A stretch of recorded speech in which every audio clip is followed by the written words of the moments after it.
صلاح فليتفضل مشكورا.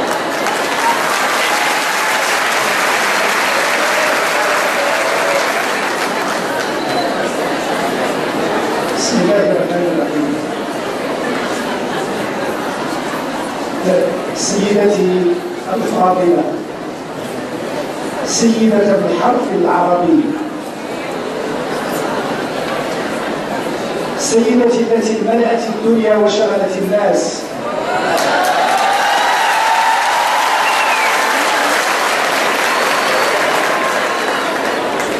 سيدتي التي خدمت الحرف العربي فتوجها ملكة،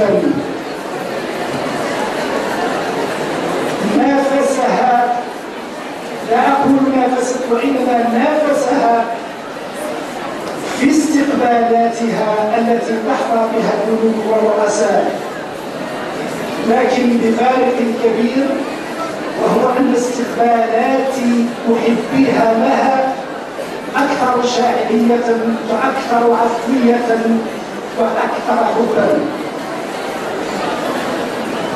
سيدتي التي أنزلت من عرشه من قال يوما إنني أمثل قمة المقروئية في الوطن العربي.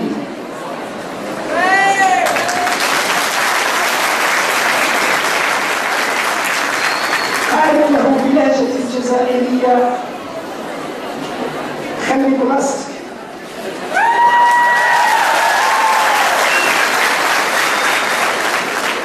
وقالت له بلهجة شعرية ما قاله المفتي زكريا: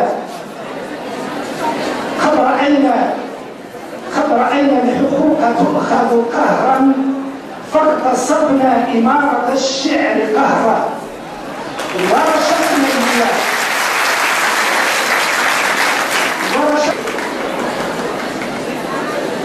بداية الحكاية كانت من السبعينيات، عندما كنت وكان جيل كامل يسرع إلى فراشه ليلا لكي يلتقي أحلام مستغانمين،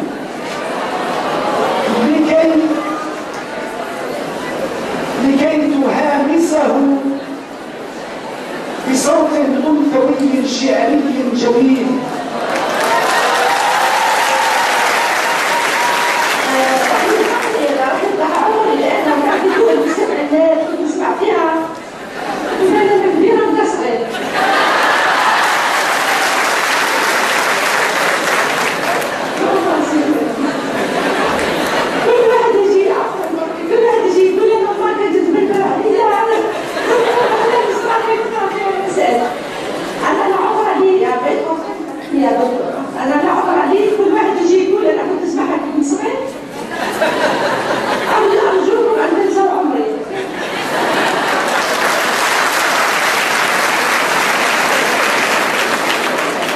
شكرا سيدتي. والمفارقة أنني وإياها ولدنا في سنة واحدة.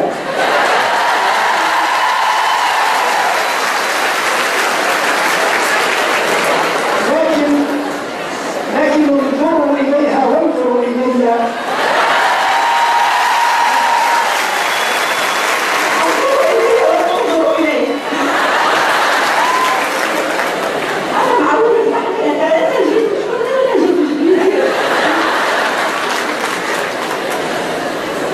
بكل صدق الجزائري كجيل نحب شي يقول. بكل صدق ستقولون جميعا إن عمرها أقل من نصف عمري.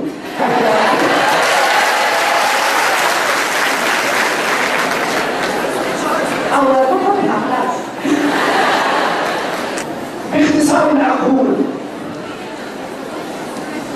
إنما أود أن أصل إليه في هذا المقام هو أن أجعل أحلام مستغانمي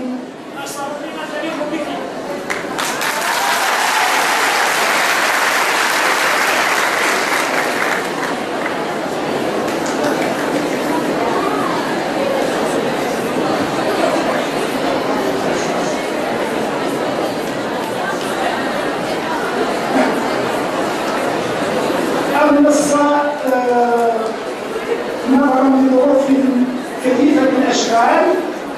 طبعا تلح علي في أن أختصر كثيرا. قلت هذا هو العنوان: شعرية الرواية والمثوية الشعر. قلت ما أتمناه هو أن تجد أحلام استغرابي فيما يكتبه النقاد صورة لها مثلما وجدوا صورا لأنفسهم فيما كتبته.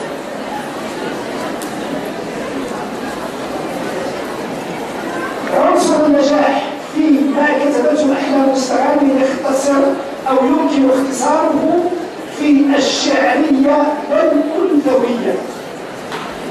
هي تكتب بشعرية طافحة، وهي نموذج للأنوثة الطافحة أيضا. كل ما تكتبه يعج بالشاعرية وبالأنوثة، وعندما أقول الأنوثة لا أقصد الجسد ولا أقصد التفاهة ولا أقصد الامتثال، فهي قد رفعت الأنوثة إلى أعلى مستوى يمكن أن ترفع إليه. ولذلك أحسن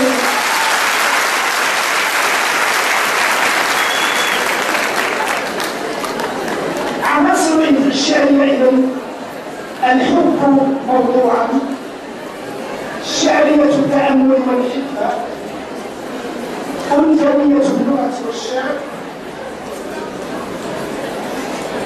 تقديم أو اعتبار الأنوثة هدفا واعتبار الجسد وسيلة فقط، والتعبير عن الرجل في أقصى درجات رجوليته وعن الأنثى في أقصى درجات أنوثتها. لا أطيل عليكم هذه العناوين، لكنني لا أستطيع. شكرا لكم على هذا.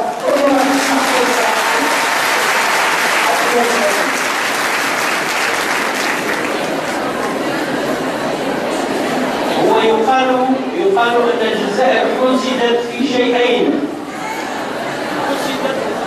حزدت الجزائر في عدد شهدائها، وحزدت في أحلام زمان. وهذه المقولة التاريخية هي مقولة الطهر والطهر، وما أدراك من المرحوم الطهر والطهر. الكلمة إلى سيد الكلام، إلى سيد الكلام عبد السلام صحراوي. هذا الذي كان في يوم من الأيام أحد طلابي النجباء الرائعين. شأنه في ذلك شأن أحسن أيضا، اللي كان أيضا من المتميزين الرهيبين فيما يتعلق بكل ما هو أدب قديم، أشهد له بذلك. أنا شخصيا أعتز اليوم لأن أحلام مستغربي هي من جيلي، ومنها كاينين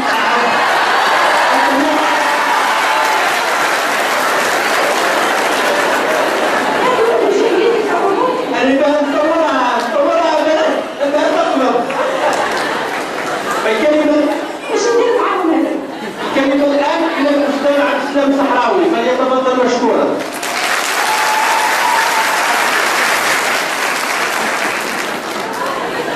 بسم الله الرحمن الرحيم.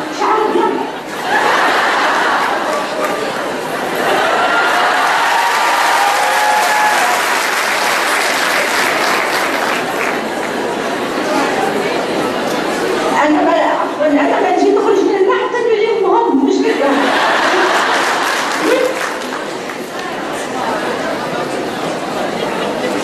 بسم الله الرحمن الرحيم. شكرا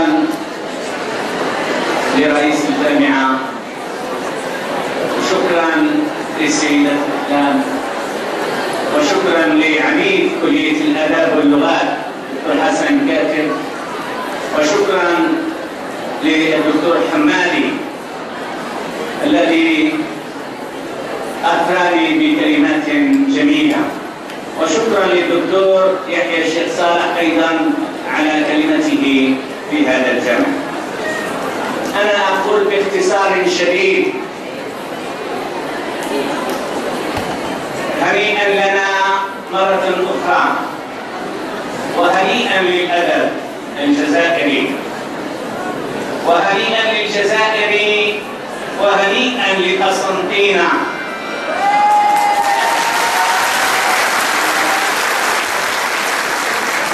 وهنيئا لقسنطينة بغزالة الحبر الجزائري،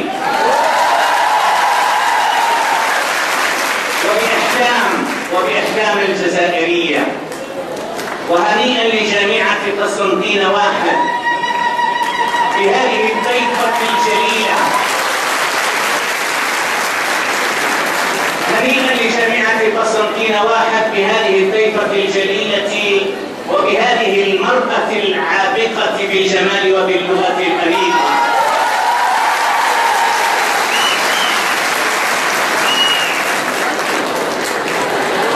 وهنيئا لك يا أحلام بحرقة الوطن وحرقة الحب لهذه الأرض الطيبة وهذا الوطن الغالي. فشكرا يا غالية، يا غالية، شكرا لك على حبك وعلى ذوقك وعلى لغتك الجميلة الصافية. وشكرا لك لأنك جئت، وشكرا لك لأنك دائما أنت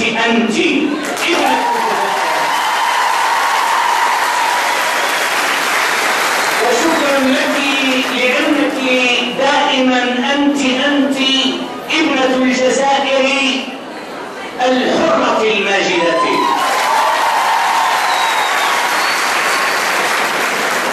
يا غزالة الحبر ويا شمس الأدب الجزائري.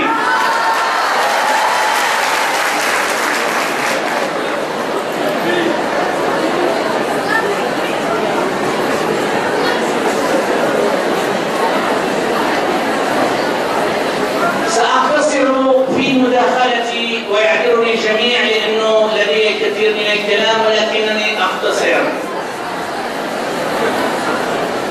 نزار قرباني لما تكلم وكتب كلمة على غلاف ذاكرة الجسد قال: روايتها دوختني. هكذا نزار يقول عنها: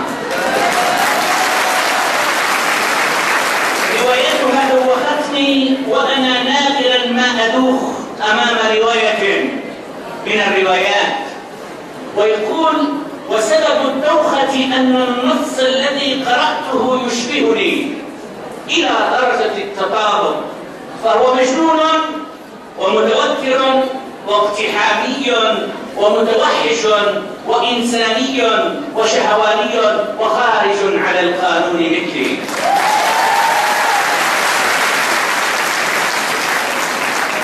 يقول: ولو أن أحدا طلب مني أن أوقع اسمي تحت هذه الرواية الاستثنائية المغتسلة بأمطار الشعر لما ترددت لحظة واحدة. ويتابع نزار قرباني قائلا: هل كانت أحلام مستغاني تكتبني في روايتها دون أن تدري؟ لقد كانت مثلي متهشمة على الورقة البيضاء بجمالية لا حد لها، وشراسة لا حد لها، وجنون لا حد له. الرواية قصيدة مكتوبة على كل البحور: بحر الحب وبحر الجنس وبحر الإيديولوجيا وبحر الثورة الجزائرية، في مناضليها ومرتزقيها وأبطالها وقاتليها وملائكتها وشياطينها وأنبيائها وسارقيها.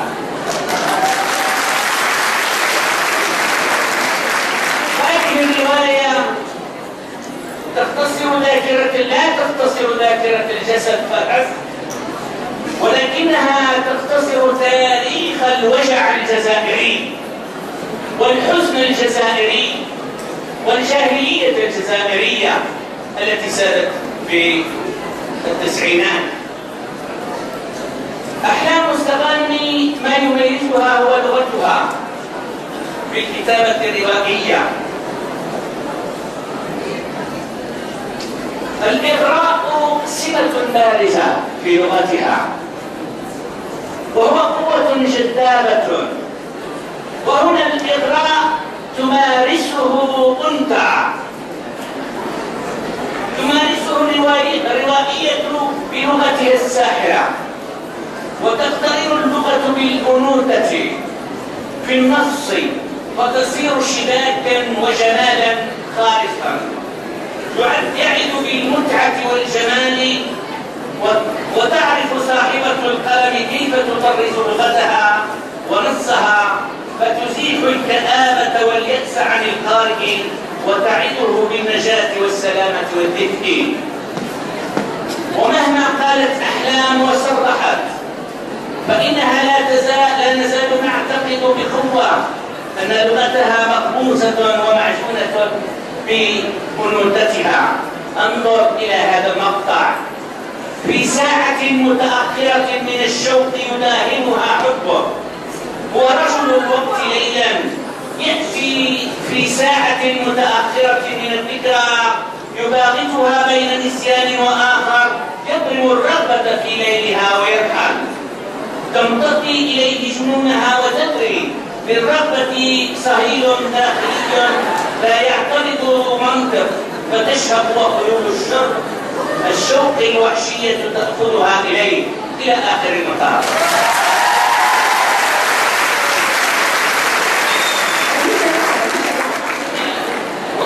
هذه المداخلة الصغيرة لظروف خاصة أختصر تماما. في الأسود يليق بك.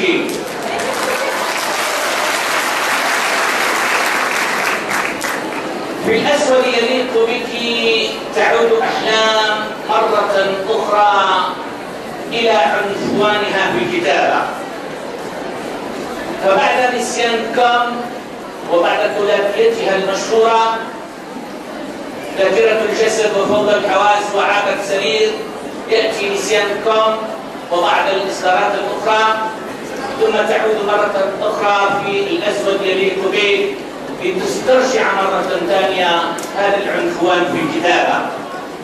والأسود يليق بك بطلته من مروان، من مدينة مروان في قلب الأوراق، اسمها أو هكذا أعطتها اسمها هالة الوافي، وهي من أولاد سلطان، واللي يعرف الشاوية يعرف جيدا أولاد سلطان، هؤلاء الذي هرب إليهم أو لجأ إليهم أحمد باي وقال له أدخل لم يمسك سوء.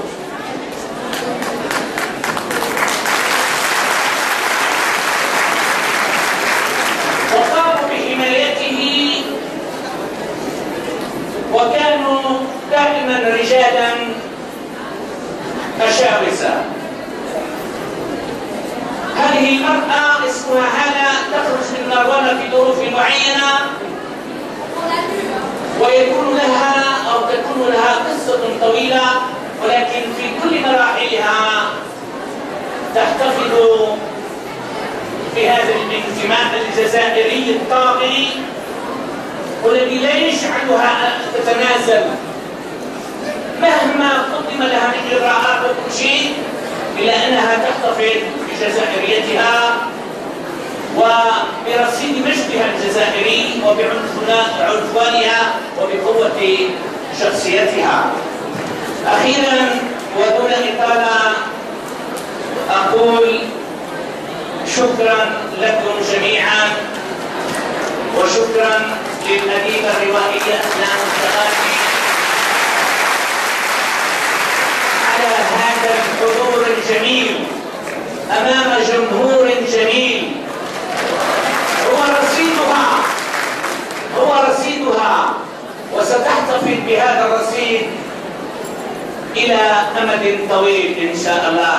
والسلام عليكم ورحمة الله.